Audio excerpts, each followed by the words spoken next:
Je vous montre comment réussir la crème pâtissière pour qu'elle soit belle, onctueuse et sans grumeaux.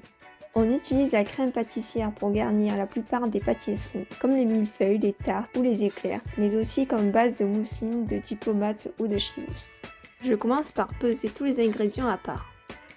Dans une casserole, je verse seulement 400 g de lait. Je garde les 100 g restants pour le mélange œuf et poudre. Je fends la gousse de vanille en deux et je viens gratter l'intérieur avec un couteau pour en extraire les grains. J'ajoute les grains et la gousse de vanille dans le lait. Puis j'y ajoute la moitié du sucre. Le sucre permet aux protéines du lait de moins accrocher au fond de la casserole pendant la cuisson. Et je remue. Je commence à faire chauffer doucement mon lait. Pendant ce temps, dans un bol, j'ajoute la maïzena. Puis je rajoute le restant de sucre. Et je mixe bien les deux.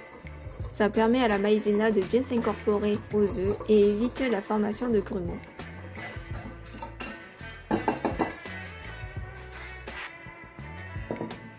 J'ajoute cette poudre aux œufs et je mélange.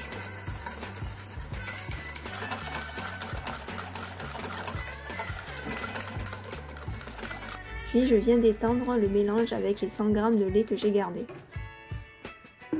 Ça permet de fluidifier le mélange et de faciliter la prochaine cuisson.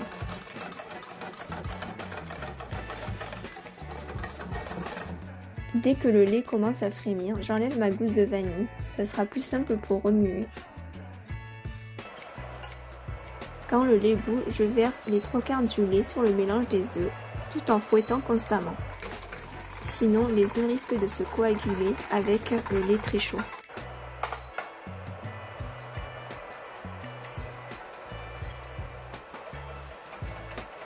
Ensuite, je continue de remuer et je reverse le tout dans la casserole.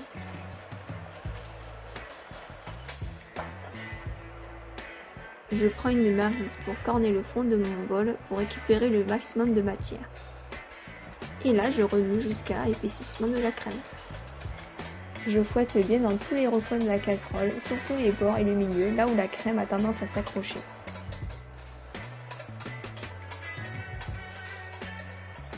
Quand la crème bout, je cuis encore pendant 1 minute 30 à 2 minutes pour réduire le risque bactériologique.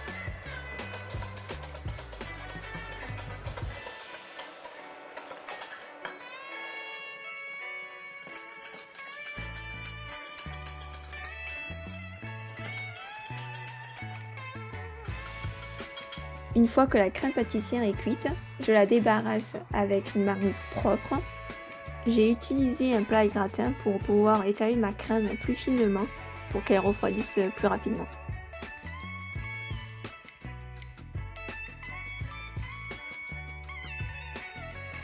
Je la filme bien au contact pour que la surface ne forme pas une croûte. À ce stade, normalement, il faut la mettre directement au frais quand on travaille en pâtisserie. Mais à la maison, c'est un peu compliqué, donc ce que je fais, c'est que j'utilise des pains de glace que je dépose en dessous de la crème pour la faire refroidir vite avant de la stocker au frais. Une fois que la crème pâtissière est bien froide, je la dépose dans un bol. Puis je la fouette énergiquement pour que la texture se lisse. Si la texture est trop compacte, vous pouvez vous aider du batteur.